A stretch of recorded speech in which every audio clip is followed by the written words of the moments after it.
But I was like, well, hang on a second, this is like the complete opposite of what I got to do here.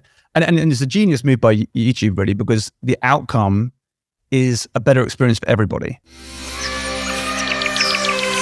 Today, I'm very excited to be joined by Tom Breeze. If you don't know who Tom is, he's a YouTube ads expert and author of Viewability, Harness the Power of YouTube Ads and Be There for Your Customer When It Really Counts. His company is Viewability, and it helps businesses who sell high-ticket products and services get more leads and sales with, you guessed it, YouTube ads. Tom, welcome back to the show. How are you doing today? I'm good, Mike. Thank you so much for having me back. Looking forward to this conversation. I'm very excited to have you here today. Today, Tom and I are going to explore a new strategy for YouTube ads. Now, Tom, the last time you were on the show was quite a few years back, and it was in 2020, and we're going to get to what's changed since then. But before we go there are some people listening to this show right now that are maybe more focused on Instagram or Facebook or TikTok or LinkedIn, and maybe they're not paying attention to YouTube ads. And what I would love you to just share with them is maybe why they might want to pay attention to YouTube ads. What's your take on why they might want to explore this opportunity? That's a great question. And I think we should start out by acknowledging how big YouTube is and how fast it's growing as well. Like we all know where YouTube is. If you look at like the youth of today, they're treating YouTube as the platform that's pretty much overtaken TV now. And it just becomes this behemoth that keeps on growing. Its revenue keeps on increasing.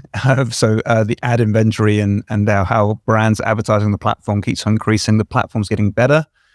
And more recently, YouTube, which is kind of a bit more behind the scenes, they've kind of shifted their gears a little bit to move from an advertiser-focused outlook, so to speak, to more of a user-based outlook. And we can get into that later, but like, it means that they're now focusing heavily on user experience and making sure that when people go to that platform, they're spending a lot of time there.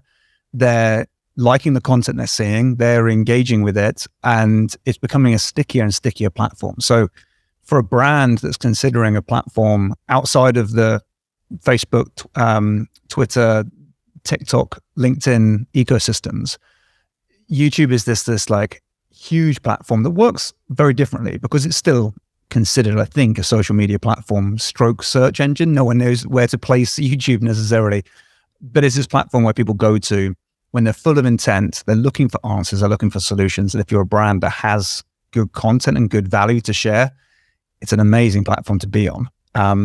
And when people are there, this like the average session duration is 40 minutes. Wow. And yeah, which is huge, isn't it? So people go there, some people will be there for a short period of time, some people are there binge watching content. And we're all guilty of it. We know what that's like. You get into YouTube and you go down the rabbit hole, you're just consuming content and you realize, wait a second, I just spent an hour doing this.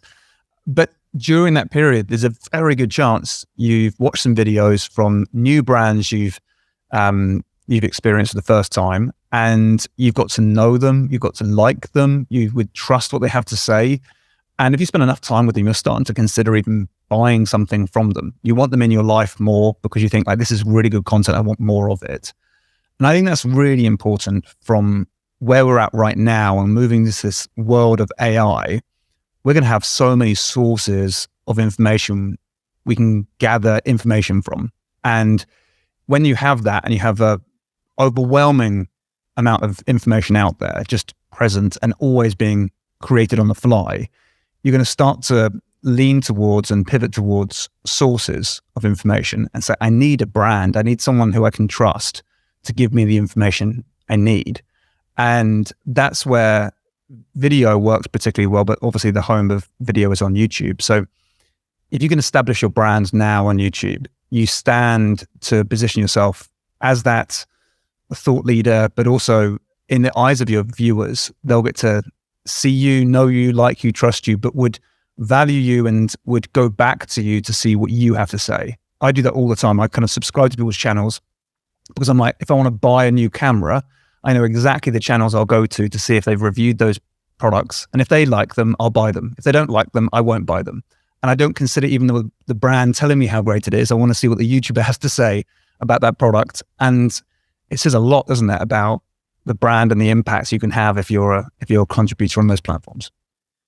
And there's a couple thoughts that are going through my mind. Number one, it's a video first platform, which means audio will be unmuted, right? And this is worth like actually emphasizing, right? Because like on Facebook or Instagram, audio is not going to necessarily be unmuted, right? Like, and when you're watching YouTube as a consumer, you're expecting to hear something and see something, right? And the fact that that ad is actually not muted is actually a really important thing. Would you agree with that? Totally. I think that the user consumption of content on the platform is very much so that, as you say, we're not scrolling and doom scrolling through videos. We're selecting the videos we want to watch and then are sitting back and actually watching the content. We're not kind of scrolling through our feed and just hovering, waiting to move on to the next onto the next content piece. We don't really do that on YouTube. You press play on a video, it takes up your whole entire screen, and then you've got to kind of minimize it and move on to the next video. It's a platform that's designed for people to kind of really consume the content, and therefore, when it comes to captions, it can be useful occasionally to have that just to re-emphasize the point. But I would say that you can create your videos without captions and still have, because people are watching with audio on and are watching the video. So yeah, as you say, it's a platform where the content is consumed. And I think on top of that as well is that by creating a video, there's effort involved in that. And if you're good at content, it means you can establish yourself as an expert quite quickly, because the heuristic or the mental shortcut that your viewers will have will be like, if you've gone to the trouble of creating this video and you've got things to say and you've created more video like this on the platform, then you must be an expert. They'll just make that kind of, I would say, logical jump, but it's a jump that they'll make because they think like, well, you've created loads of content on this before, you must know what you're talking about. And that jump of you must know what you're talking about should probably be true, but it also positions those people, and especially personal brands, as experts very quickly. One of the thought that I think might be something worth stating is that most people that watch YouTube, I think, have a conceptual understanding that they're supporting creators by letting those ads play, because they know that a lot of the people on YouTube are small creators that are getting shared, that are sharing the revenue with the advertisers, right? And I think that some people are actually going to not hit the skip button on their favorite YouTubers because they know that that's actually helping the YouTuber, which is actually good for the brand. And you would never experience that on any other platform, right? Because there's no revenue share with the creators. I'm just curious, had you ever thought about it from that perspective? Because I know with podcasts, I do that. With podcasts, I will listen to the first ad. I may not listen to 5 minutes of ads, but I'll listen to the first one because I know that's probably the most expensive ad and I want to support the creator. That's interesting. I haven't thought of it like that. I always just look at the ad, press skip. I think for your favorite creators, you might actually not press skip. You know what I mean? Depending on where, if it's in the middle of the video, you might just be like, okay, I know this is supporting the creator, so I'm going to go ahead and let it go. Just throwing it out there. Okay, so question is why? No, we already talked about why. Now we're going to get into what. So last time you were on the show was back in December 2020. It's now summer of 2023 as we're recording this, approximately spring, summertime. And a lot has changed, right, with YouTube ads. So why don't you just kind of reveal for those of us that haven't been paying attention, what has changed? Because it's pretty dramatic what's changing here, isn't it? Yeah. There's two really big moves. One that's pretty well known in the ad space and one that's not very well known in the ad space. And there's a plethora of other mini changes that have been happening as well. So I've been writing a book recently, and I think I'm up to something like 34 dots. I've called it connecting the dots as one part of this chapter, just to be like, you need to look at YouTube differently if you're a promoter or an advertiser on the platform.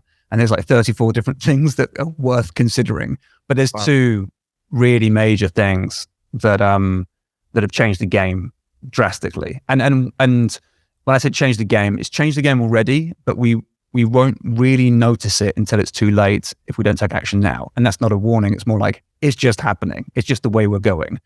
And that doesn't even include AI. So that might be another big dot that we probably need to handle in the next couple of years. But the biggest obvious thing that's happened is the removal of many types of targeting that have been the bread and butter of running YouTube ad campaigns. So in the past, if a client had come to us or a prospect have come to us and said, we want to get into YouTube.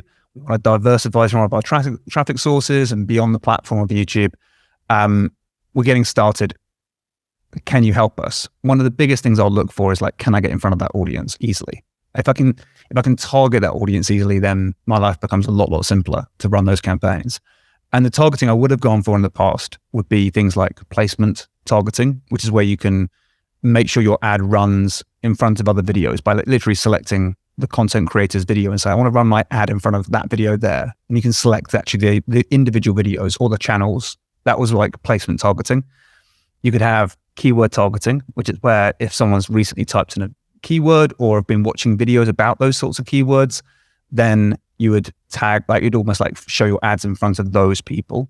There was topic targeting, where if a user was going to YouTube and watching lots of content around that particular topic that you chose, which is like a Google topic that they created themselves, then you can say, oh, I'll select that topic that could be useful to advertise. That was another option. And also you'd be able to build similar audiences, which is kind of like lookalike audiences, and those have changed as well. So placement targeting, keyword targeting, topic targeting, and similar audience targeting have gone or are going away. But anytime you're running conversion-focused campaigns. So if you're looking to get Google's algorithms to help you, so like they have kind of two major machine learning campaigns, which is like maximize conversion bidding strategy and target CPA bidding strategy for YouTube. Those are the main ones. When you're running your campaigns, you're saying to Google, can you help out a little bit? Like, can you help optimize and get in front of the right sort of people? And I'm going to give you this targeting. Well, that targeting's now gone away. So to target your audience. Just so I can clarify. So when you're running ad campaigns that are focused on conversions, they're removing all of these targets, but you can still target these in another way. Is that what I'm hearing you say? Or no? Yes, you can target them in other ways. You can still use placements, keywords, topics, not similar audiences. Those are actually going away across the board, but they're being folded into a different type of targeting. But let's focus on placements, keywords, and topics as targeting options. Yeah, if you wanted to run conversion focused campaigns in Google's eyes, conversion focused campaigns, then they're all gone away. And that's going to be 95, if not more, % of YouTube advertisers will be using that type of targeting strategy. I see. And so now it's gone a lot more audience based. So there's a lot more reliance on things like custom audiences, where you can build audiences for yourself based off keywords that people have typed into Google or websites they visit. And then you can use things like in-market audiences. Those types of things that have been around for a little while and now becoming the major way to target your audience on YouTube. And some people are able to make that change quite easily. They kind of are able to find those audiences, create them themselves, and then make it work. And that's great, but there's a lot of people that are really struggling to do that. And it's becoming a problem because obviously if your CPAs or your cost per acquisition goes up and you can't afford the traffic, all of a sudden YouTube becomes a very difficult game to be successful on. And that's happening to a lot of brands. We get a lot of people coming through to us being like, what do we do? We've been running ads for a long time and nothing's working any longer. Can you help us out? And that's normally where we get like prospects coming through from now. And we see a lot of that in the marketplace. And it's not like we have all the answers for that focus. And so they've taken these targeting options away. As you say, you can still use those targeting options in other ways. So you can decide not to have a conversion focused campaign, and you can do like a manual bidding campaign where you select your cost per view, and it's almost like a bidding war at that point. Those have notoriously not been very successful in recent years compared to the conversion focused campaigns. Or there's other types of those targeting options are available for very different ad types that we'll get into, which is part of a strategy that I recommend for people. So what I would say is it's just harder because of that getting into advertising on YouTube. It's the on-ramp of getting onto the kind of the highway of really successful ads on YouTube is harder than it's ever been before, right at this moment in time. And it's caused problems for a lot of people. But it's I think long-term it's going to be great. It's just that short-term, people have to adapt or it's going to be problematic for them. What about this CPM, CTR pairing thing that we were talking about? Yeah, this called. Yeah.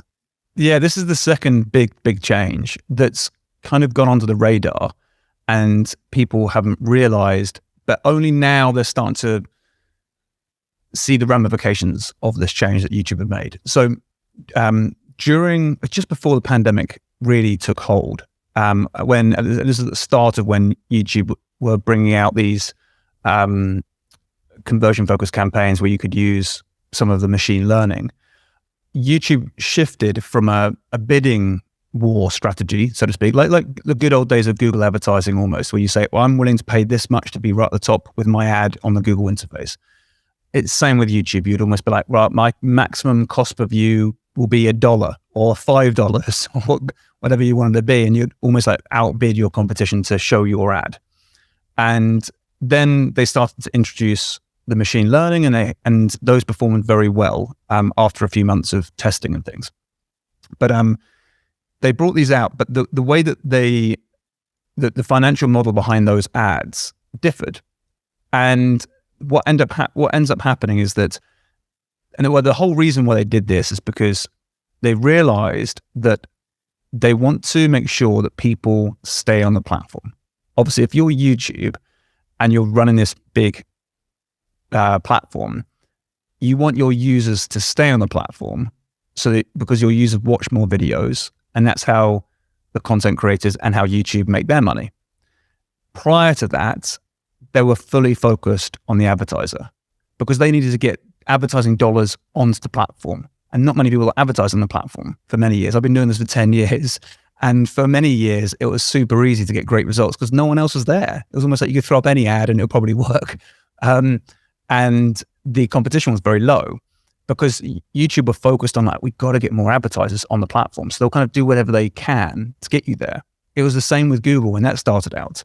And they would favor the advertiser. And then as more and more advertisers come on board and everyone realizes this is a great platform, they start to put restrictions in place because they now focus their attention to making the user experience better. It's just the natural way of things, so if you create a new platform, you've got to let the advertiser win for a long period of time until the point where you need to either regulate or you need to think, actually, hang on a second, if this just becomes an advertising platform, there'll be no users here. And so we've got to shift our focus to make sure the users are happy.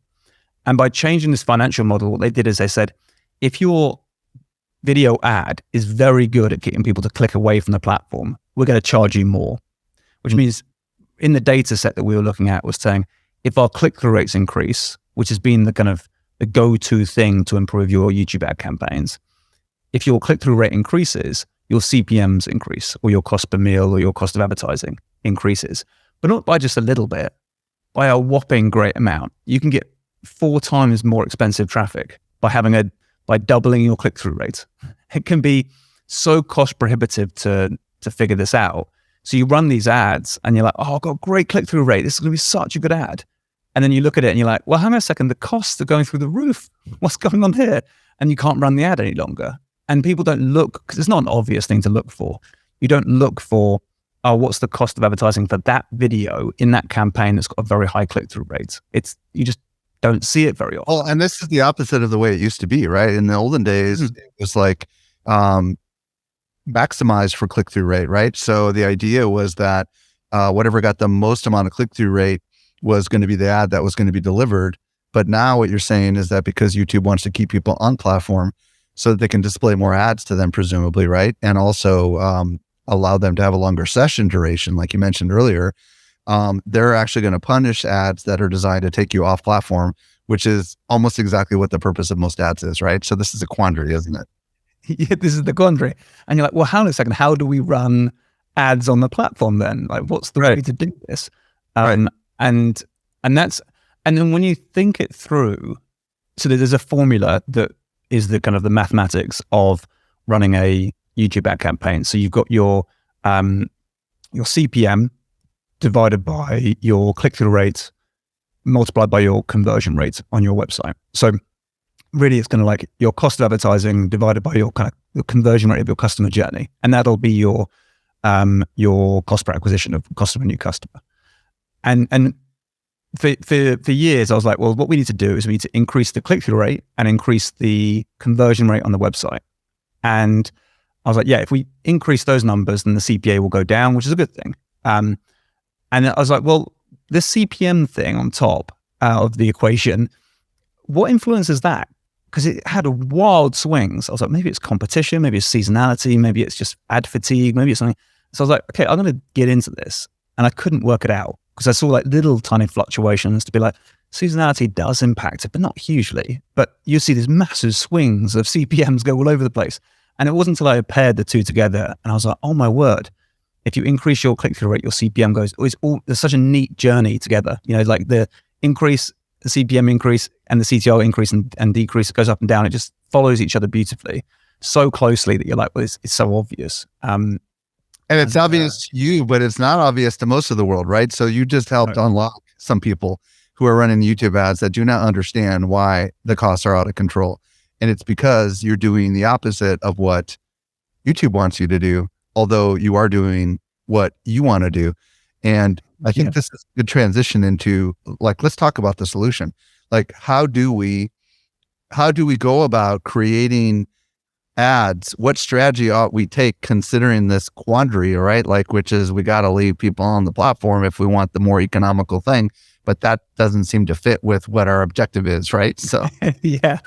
I'm glad you're thinking it through in exactly the way I thought it through. I was like, well, hang on a second. This is like the complete opposite of what I got to do here. And it's a genius move by YouTube, really, because the outcome is a better experience for everybody. So when you advertise, you're having to align with a customer experience. And if you can get a good user experience or good customer experience with your advertising, then you stand to make a lot more profit and scale in your campaigns. So the way you do it, and if you go back to the mathematics thing, is you say, right, you reduce your CTR, you reduce your click-through rate, which reduces your CPMs. So you're back in the sweet spot. But then you have to make sure your conversion rate is much, much higher. And the way to do that is to build more of the customer journey and more of the relationship building all onto YouTube. And so you need more time to do that. So now you would say, right, okay, well, look, what happens if we were to create a longer video ad? Maybe 10 minutes, let's say. And it might be 8 minutes of almost like pure value and content. So it'd be perfect for an organic video on YouTube, along with the 2-minute call to action, because you've earned their trust. You've earned that time to be able to pitch something to your users at that point, those viewers at that point.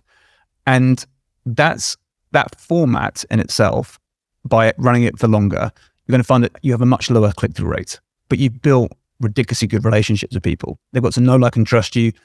I'd recommend you put your price point of your product, or at least give them a real clear call to action and tell them exactly what to go do on the video itself. And so you're building a relationship, you're telling people exactly what to do, you're really informing them of what the next step looks like. And you, at that point, because it's 10 minutes, you're going to have a lower click-through rate, a lower CPM. But then if someone does decide to click, they're so informed that your conversion rates go through the roof. And what we noticed is that, like, actually, do you know what? Some people are just sitting on amazing ads they've created because they're organic experts, they're content creators. They've created this really valuable content and just a subtle pitch at the end to say, hey, by the way, if you've liked this, we do have this other thing that I think you're going to really enjoy. Subtle call to actions can work ridiculously well for the platform and for your users, because you're coming at it from a standpoint of saying, this is really, really high quality value. People love that. And then are informed of where the next step would take them. And they go and take that action. And it shouldn't be surprising, but from a performance advertiser or like a direct response advertiser through and through for the last 10 years, it's like, well, yeah, it makes sense to just give people really good value and content and deliver on that. And then tell people what the next step is. Because at some point, you'll probably be doing that in the customer journey anyway. You might as well just front load it and put it all onto YouTube and get far more people watching your content. But you'll see that when you do it like that, you'll have, of the people that start your video, you'll have 50% of your audience still watching after like 8 minutes. It's crazy high retention. And that's what we kind of almost gear up for, is to say, how do we get really high retention? Because if we get that, we can build a relationship with so many people, you build your brand, and it becomes really profitable. So that's kind of like the timing framework of an ad, or like the overall strategy, so to speak, of saying, how do we put this together? But The where I go with this is to say, if you were looking to build a campaign and start up a campaign like this, I would say, right, do you have any content that's really killer right now already that you've created in the last year or so? That might be plenty good enough. But I would think about like your customers, and because when you run these sorts of ads, I would recommend running what's called an in-feed video ad. You're meeting people in their flow. So on YouTube, instead of interrupting them with an ad that kind of comes up with what's called a pre-roll or an in-stream ad, you're not going to run those sorts of ads, not to start with anyway. What you do instead is you run in-feed video ads. These are the ads that come up on the right-hand side when you're watching it on a desktop, or if you're watching on a mobile device, as you scroll down, there'll be you could sponsor your thumbnail and your title there. So you're basically paying to be in front of your customers, but just with the thumbnail, and you'll only pay if they click to play your video. But the beauty is there, you're meeting them when they're in the flow. They don't really realize it's an ad because it's only a very subtle marker to show it's an ad. Not many people realize that. So you're kind of paying to play organically, so to speak. You're saying, I'm willing to pay to get this video in front of my viewers, and if they decide to play it, then I get paid. Oh, then I have to pay, sorry. And that is a really simple, elegant way of advertising, because you're just getting in front of them like their normal flow, their normal experience, and you're just making sure you test a few of your videos to see which ones really connect. So you want to choose your keywords, make sure the title and the thumbnail of that video really connect with the keyword search term. And then the first 3 seconds of what you say needs to correlate to the title and the thumbnail. If those three things are closely tied together, then you'll find that you'll be setting yourself up for really high retention, which is the key to this, is to make sure you get really, really high retention. Quick question on this. So keywords and really research in general, right? Like, not everybody listening to this is going to have that killer organic video that already seems to have a really good retention graph and is highly educational and has a decent call to action at the end of it. So you said some keywords. So talk about keywords, and give us a little bit of insight on whatever kind of research we should do so we kind of can prepare to make this video perform. Yeah, good question. Okay, cool. So YouTube keyword research is a difficult one to master. And I'm speaking at this as a advertiser, because there aren't many good tools out there, to be quite honest. There's a lot of good predictor tools, so to speak, that like Answer the Public, for example. There's one that I might go to every now and again. But really, the way that I do this is I start off with a seed keyword idea. I'm just like, right, what I think I can create content on is this. And so I'll have okay, cool, I've got an idea of what I think I can kind of talk about. But what does YouTube have to say about that? Because it's one thing coming up with like a Google related keyword search. You think, okay, cool, this is what people might type in. But what people type in is not irrelevant, but it's very, it doesn't weigh heavily in my mind, so to speak. What I'll do instead is I'll be like, right, give me a keyword idea, Mike, and then we can kind of explore it a little bit. Let's say how to create a thumbnail. Let's say you're a graphic designer, okay? And you're trying to sell thumbnails, okay? Okay, perfect. All right. So okay, perfect. So you might say how to create a YouTube thumbnail, for example. I would start that. I wouldn't try and embellish it any further. I wouldn't try and say how to create a killer thumbnail or anything like that. I'd just say how to create a thumbnail. I'll go to YouTube and I'll type those keywords in. And then what I'm going to do is I'm just going to look through all the titles of the videos that come up.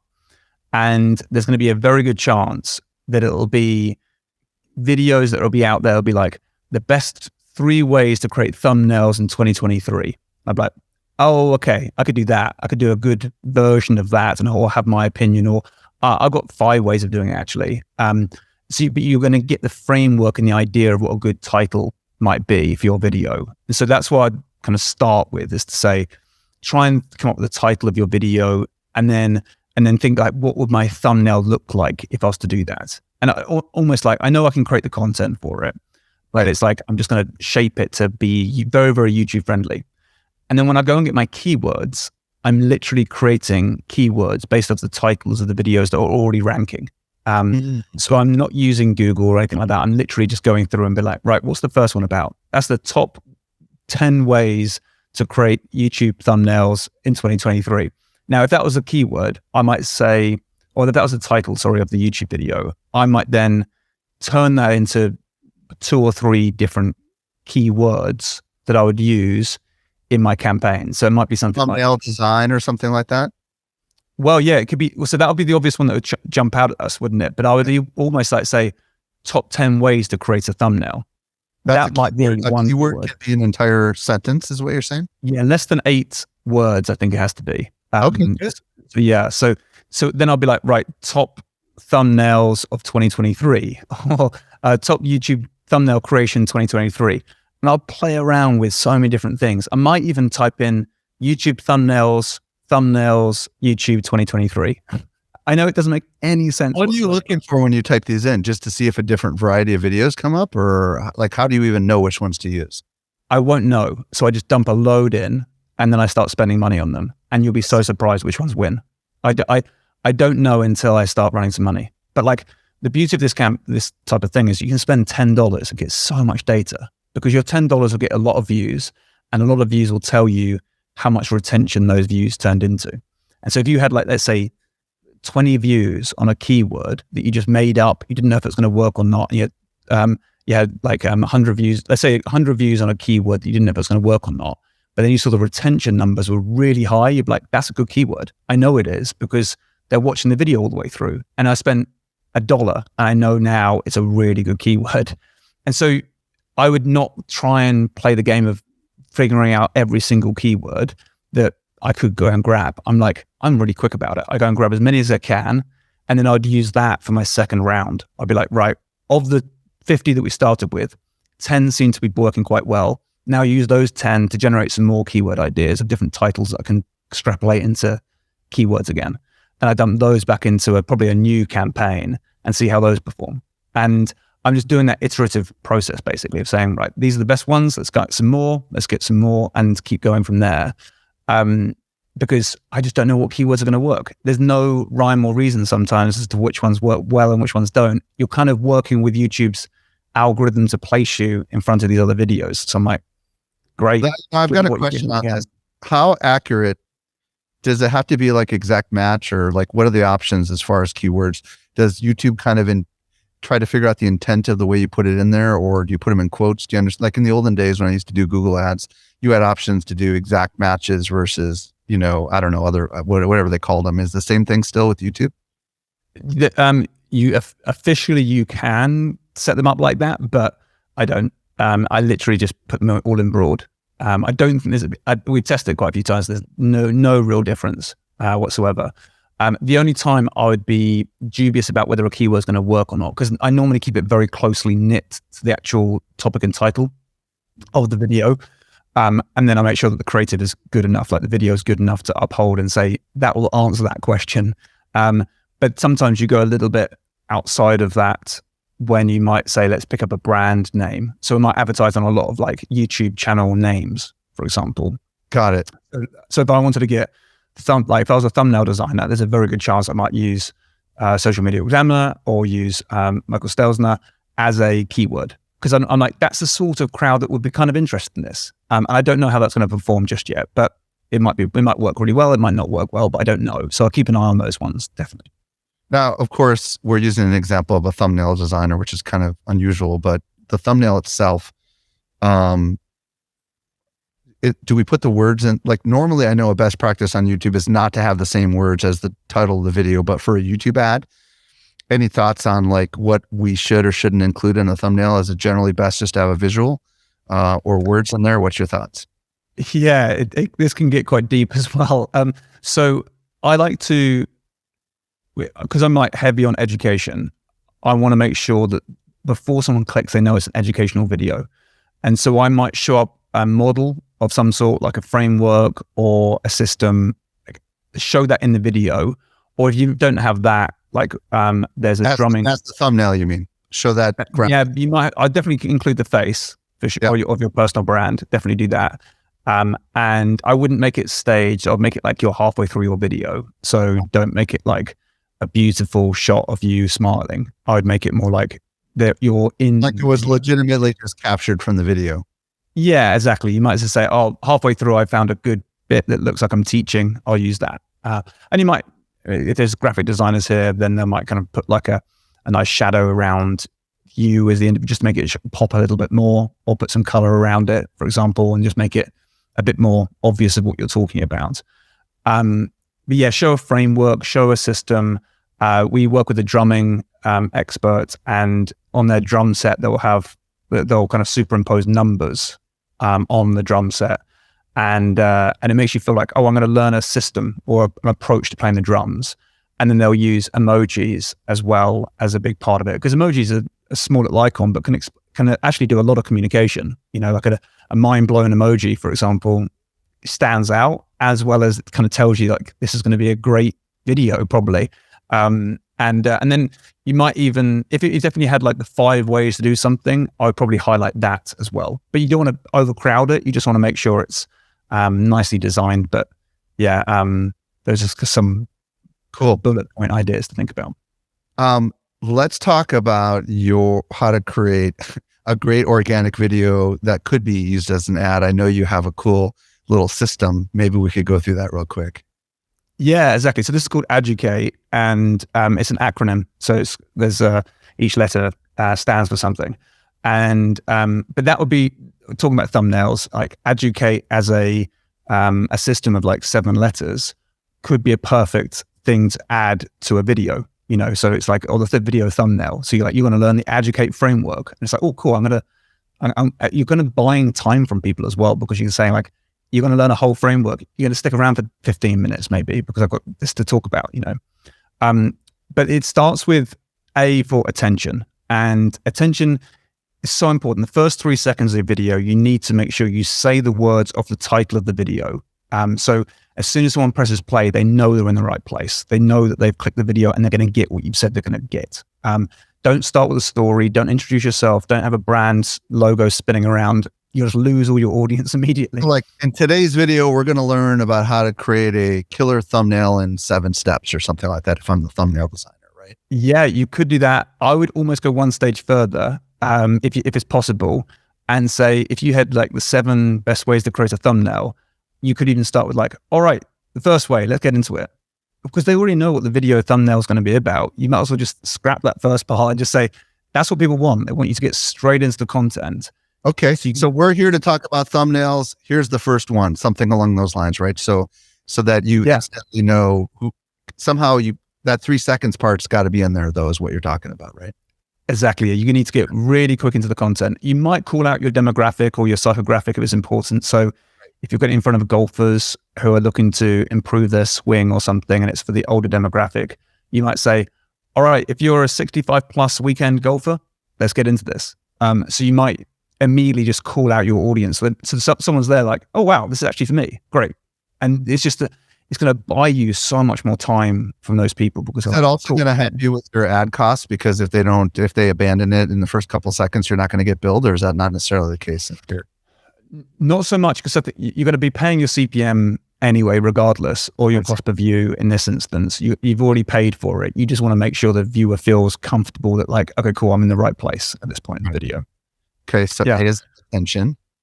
Yeah, but also what I would do in that start that video as well is show your framework. So if it was Educate, I'd bring up I should have like a framework here. I could bring it up and it'll be on a little board or something, or I might share my screen with you, or like a presentation or something, and say, here it is, Educate, let's get into it. And you want to tell people as quickly as possible as well why they need to know it. So it's all the motivating factors that are going to move them towards it. So like the immediate wants, if they get it, their outcomes, and if they get that, how they'll feel and their emotional benefits. And if they don't do this, what challenge they're going to exist with, what's going to stick around, the pain that goes with that, and what they stand to lose long term as well if they don't do this. Now, there's a lot that can pack into that, but I would say condense it down as much as possible. If you find it difficult to condense it down, ChatGPT will do it for you. Just put it all in there and say, can you make this a lot shorter? And it'll probably do a very good job of it. But you want to try and get quickly into the fact that like, this is what the content's going to be about. Let's start out. You can even start teaching that moment, but you do want to quite quickly kind of share with them all the reasons for doing it and the benefits and the reasons if you don't do it, what will happen, the consequences as well. Now, as soon as you've done that, you can move into the D of educate, which is the demonstration. And here, you're really going to break down your product or your teaching, or you're going to kind of like showcase the content and the value you're going to deliver to people.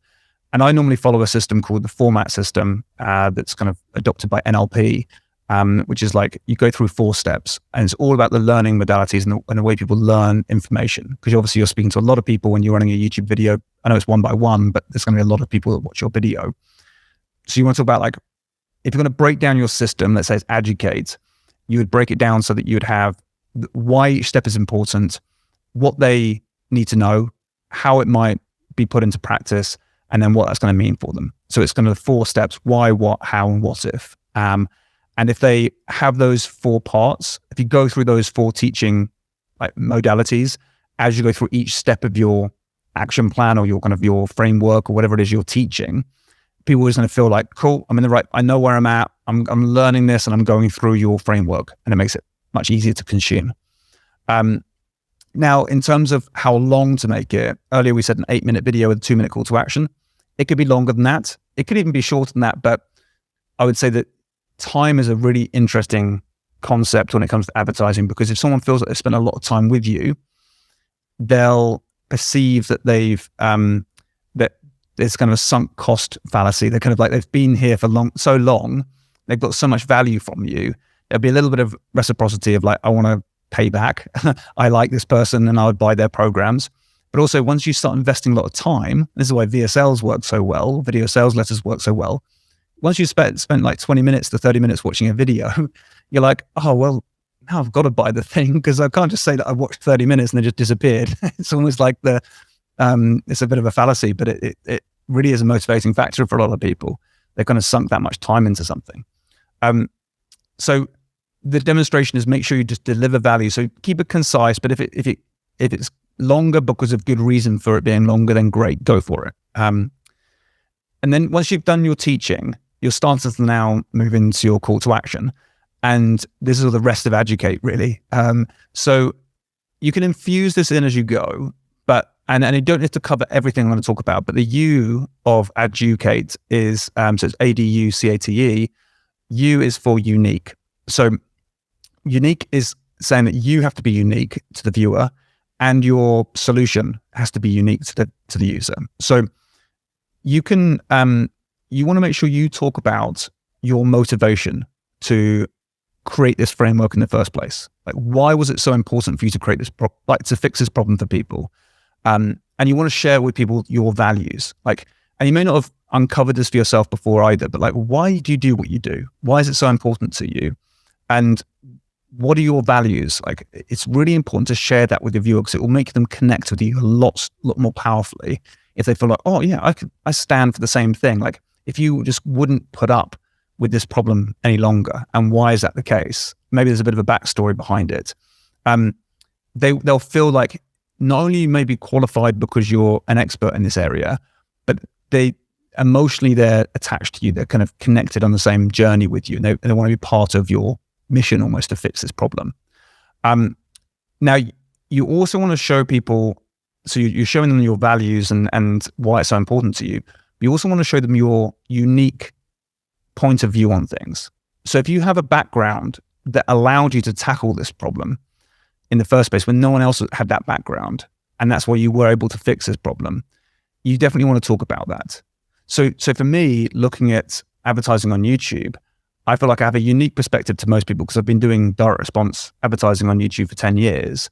And I was able to look at all the data we've got access to and realize, there's a root cause problem. There's this CPM versus CTR. That's a real big problem. Like, and I can uncover that for people, and they're like, oh my word, this makes so much sense. And that's what you need to do for people. You need to show them that you have a unique background, so that they can trust in the fact that you found the root cause of the problem when no one else has found it before. And that, if you can get that into the video, and they realize that, oh wow, I get it, and I get also why I've never fixed this problem myself before, and why there's been no solutions up until this date to fix this for me. This is a solution that actually will work for me. So it's a really important part to position your solution and your value to people as well. And it will position your solution as better than anything else that's out there. So that's the kind of the unique element of Educate. And then we move into the C of Educate, which is your customer. Now, by this point, if they realize that like this is root cause, you found it and you've given them a framework to fix this, they're now got an option to either do something about it or not. And those people that will do something about it, we call them GWDs, like in terms of like, they get it, they want it, and they'll do it. Those are people that are kind of easy to convince. They're probably already finding the link to go click and go buy anyway.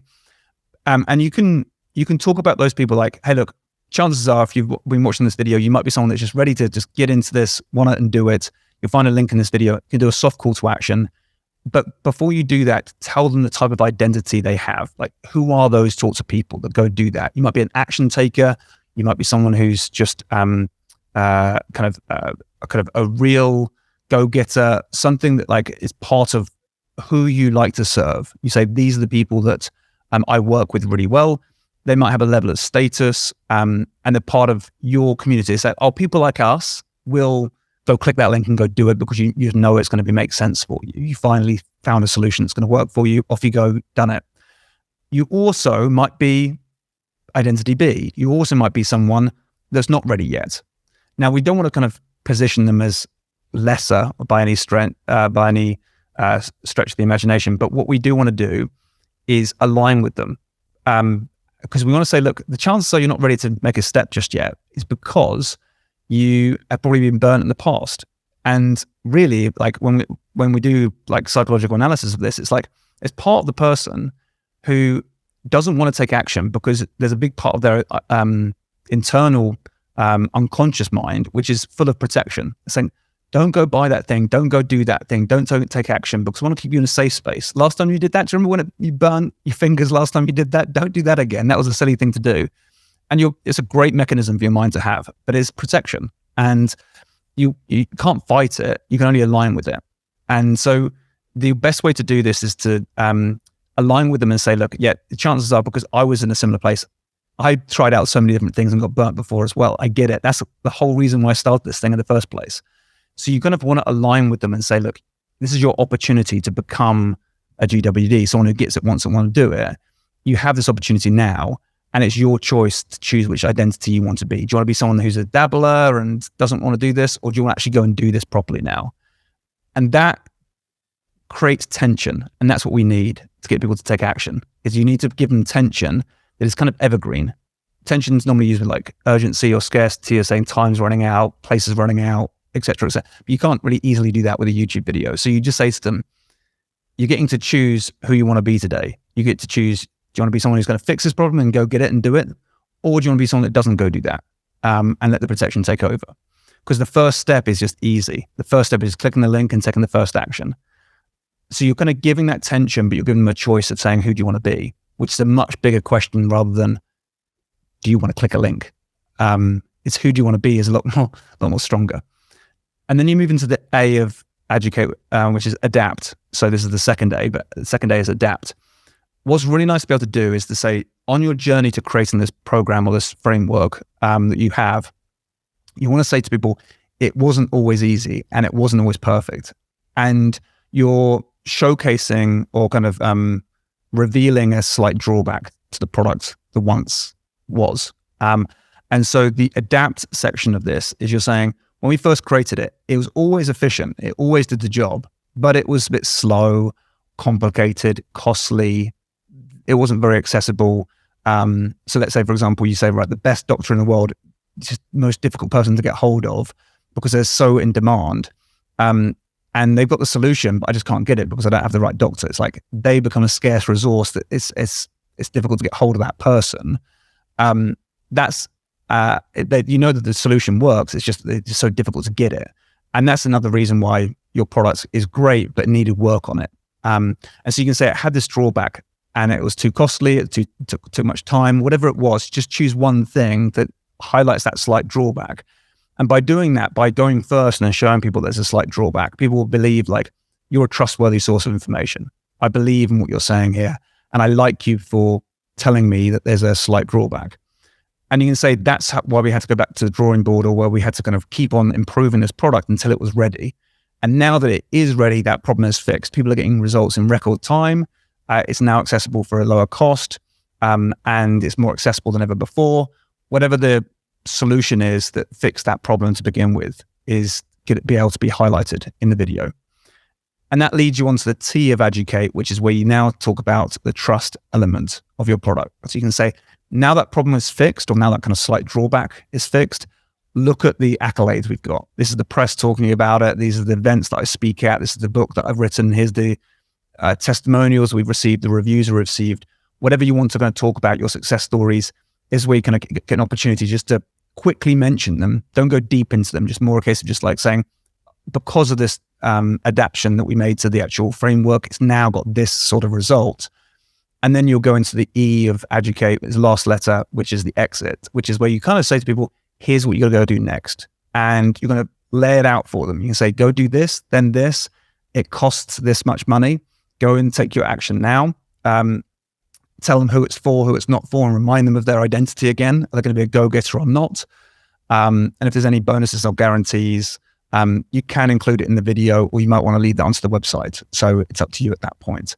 But if you include all of that into a video and condense it down and just make it work for you, you can get it down that last, like from the unique to exit, you can get it down to a minute, because it's just fine tuning and tweaking. You don't have to go deep into the content. You're just pulling out the most important parts of what I've talked about, and you're going to create a great ending of your video that makes people trust you, want to do business with you, and know exactly what the next steps are.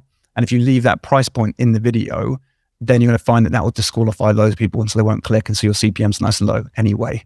And then if people do click, your conversion rates are going to be ridiculously high, because they know exactly what the solution is all about. So yeah, hopefully that was useful. That was like a masterclass, Tom. Holy cow.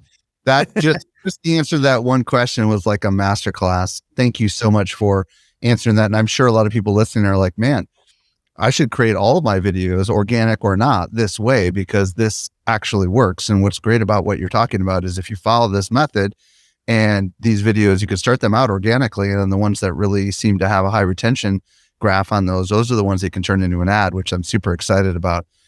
Tom, I know we're just scratching the surface on everything that you have to offer. And if people want to discover more about you, because like I said, there's so much more where this came from Tom. Where do you have a preferred social platform?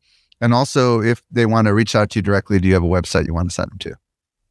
Yeah, of course. So I'm normally relatively present on Facebook, so you can meet me there and just type in Tom Breeze, and there's normally some cheesy face of mine around there, and just reach out. And then we actually have a piece of kit, like a tool that we call the X-Ray, that if you do already have YouTube content, you can run your channel through the system, and it'll give you a complete report of all of your retention rates of your current videos, pull out the best bits so you can work out which videos to create next. And it will just showcase to you what videos are working, what intros could be improved, and just allow you to create better video content that's primed and ready for organic as ads, as you mentioned. And we've made an exclusive link for that for you guys. So it's viewability.co.uk/SME. So it's viewability.co.uk/SME. And you can go and get a free X-ray right there, right now. Awesome. Well, Tom, thank you for putting that together, and thank you for coming on and sharing your insights with us. I know a lot of brains are like exploding right now, and probably writing out a lot of notes and about to call managers and bosses and clients and all that fun stuff. So I appreciate your time so much today, Tom. Mike, as always, I love it. You always manage to ask really, really good, insightful questions. So it's always fun having a chat.